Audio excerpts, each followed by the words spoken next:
Hello guys, आशा करता हूँ आप लोग अच्छे होंगे ना। आज का जो टॉपिक है वो बहुत ही इंटरेस्टिंग होने वाला है, तो ध्यान से सुने। आज जो मैं बेसिकली आपको समझाना चाहता हूँ वो ये है कि इनिट फंक्शन क्यों यूज़ किए जाते हैं गोलैंग में, उसका पर्पस क्या है, एंड मेन जो फंक्शन होता है उसका पर्पस क्या है, उसको क्यों डिक्लेयर करते हैं। तो पहले हम बात करते हैं इनिट फंक्शंस की। बेसिकली इनिट फंक्शन जब जहां भी आता है तो आपने पहले ये बोलना है। ये इंटरव्यूअर जो होता है वो भी पूछ सकता है कि क्या इनिट फंक्शन जो होता है वो पैरामीटर या आर्गुमेंट्स को एक्सेप्ट करता है, जब कोई भी वेरिएबल को रिटर्न करता है। तो आपका एक ही जवाब होना चाहिए कि इनिट फंक्शन ना तो कोई आर्गुमेंट लेता है ना कोई चीज को रिटर्न करता है। तो इस ये तो हो गया इनिट फंक्शन का इंटरव्यू लेवल का क्वेश्चन। अगर आप बोलेंगे तो भाई गुरुजी आपने तो ये चीज सही से बताई नहीं, तो आप प्रैक्टिकल करके दिखाएं।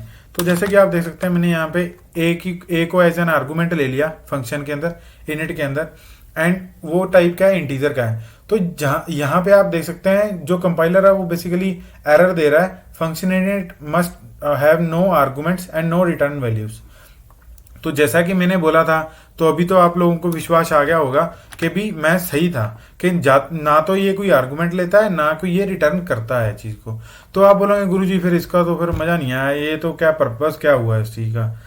तो गाइज इसका पर्पस ये हुआ, मान लो कि आप लोग कोई बाहर की सर्विस को एक्सेस कर रहे हो। लाइक अभी के लिए मैं बात करता हूँ, अभी के लिए जो न्यू डेवलपर्स हैं वो ये समझ लें कि डाटाबेस नाम की एक चिड़िया होती है।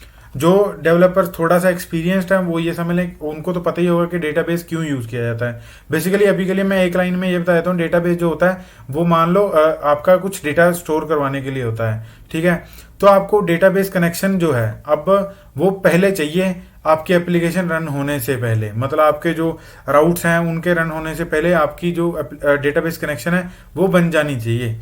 तो वो इनिट फंक्शन तब काम करता है। तब आप क्या करोगे, ग्लोबल वेरिएबल डिक्लेयर करोगे, एंड उसके बाद यहाँ पे जो डेटाबेस का कनेक्शन फंक्शन है उसको यहाँ पे कॉल कर लोगे, ठीक है। तो ये क्या करेगा, उसको वहां पे जाके उस फंक्शन को कॉल करेगा, देन उसके बाद उसकी जो इनिशियलाइजेशन है वो कर देगा ये। तो गाइज ये तो हो गया कि इनिट फंक्शन का क्या पर्पज है।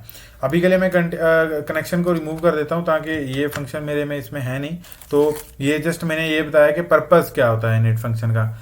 तो गाइज अभी मैं डिस्कस कर रहा हूं कि इनिट फंक्शंस का जो ऑर्डर होता है वो क्या होता है। ये जिस ऑर्डर में आप इसको लिखेंगे उसी ऑर्डर में ये आपको आपको वैल्यूज जो है वो प्रिंट करवा के देगा। जैसा कि आप यहाँ पे देख सकते हैं, अगर मैं इसको प्रिंट करवाऊं तो ये क्या वैल्यू देगा, init first then hello from init function second. तो इसने वही प्रिंट करवाया। अभी के लिए आप थर्ड जो वैल्यू है जो प्रिंट हो रही है उसको छोड़ दें क्योंकि ये मेन के रिगार्डिंग है। तो अगर मैं दो और इनिट फंक्शन डिक्लेयर करता हूं, तो अगर मैं इनको प्रिंट कराऊं, init first hello from init function second, init third hello from init function fourth. तो ये हो गया इनिट फंक्शंस के बारे में, और ये कैसे एग्जीक्यूट होते हैं और इनका क्या पर्पस है। अभी किसी को भी किसी इनिट फंक्शन के रिगार्डिंग डाउट हो गाइज, तो मेरे को कमेंट सेक्शन में जो है वो बता दे ताकि मैं उन लोगों के डाउट्स क्लियर कर दूं। अगर आप लोग अपने डाउट्स बताएंगे तभी मैं आप लोगों को और बेटर तरीके से समझा पाऊंगा चीज़ों को, ठीक है गाइस। तो अभी बढ़ते हैं मेन फंक्शंस की तरफ कि मेन फंक्शन जो है वो उसका क्या पर्पस होता है, उसको क्यों डिक्लेयर किया जाता है, और कुछ इंटरव्यू लेवल के क्वेश्चन। तो वीडियो के साथ बने रहें और ध्यान से सुने। तो मेन जो फंक्शन होता है, बेसिकली कोई भी लैंग्वेज आप उठा लो, लाइक C++, जावा, कोई भी लैंग्वेज उठा लो, ठीक है। उसमें जो है वो मेन फंक्शन जो कंपाइलर होता है हर लैंग्वेज स्पेसिफिक, तो वो कंपाइलर पहले मेन थ्रेड को ढूंढता है। बेसिकली ये गोलैंग के अंदर एक थ्रेड होता है। अगर कोई इंटरव्यूअर ये पूछे कि जो मान लो ये मेरा एक मेन फंक्शन है, ठीक है, यहाँ पे मैंने एक fmt प्रिंटलन करवा रखा है कोई भी डेटा को, कुछ भी लाइक XYZ। तो अगर मैं बोलूं कि आपको कितने गो रूटीन यहाँ पे दिख रहे हैं, अब गो रूटीन शब्द जिनके लिए नया है तो वो अभी के लिए इस चीज को छोड़ सकता है, जिनके लिए अभी जो नोन है गो रूटीन से वो समझ लें। तो यहाँ पे गाइज एक गो रूटीन है, क्योंकि मेन जो होता है वो खुद भी एक गो रूटीन होता है। तो इस चीज में पजल ना हो, तो इंटरव्यूअर को यही आंसर दें कि एक गो रूटीन अभी है, वो है मेन भी एक गो रूटीन होता है। तो कंपाइलर हमारा यहाँ पे आया और उसने देखा अभी जो भी आपने मेन फंक्शन के अंदर डिक्लेयर किया हुआ है, जहाँ आगे फंक्शन टू फंक्शन कॉल किया हुआ है, तो वो एज इट इज उसको कॉल कर देगा। अगर मैं यहाँ पे बात करूँ, fmt प्रिंट करवाऊँ कुछ भी, स्टार्ट, ठीक है, मैंने यहाँ से स्टार्ट किया एंड मैंने एक फंक्शन बनाया जिसमें मैंने ए की वैल्यू जो है वो फिल करवाई। बेसिकली यहाँ पे एक ए फंक्शन है जो कुछ वैल्यू को रिटर्न कर रहा है एंड उसको यहाँ पे असाइन करवा दिया है। अब किसी को फंक्शंस का ओवरव्यू चाहिए तो मैं इस वीडियो के डिस्क्रिप्शन में उसका लिंक डाल दूंगा ताकि आप लोग उसको देख सकें।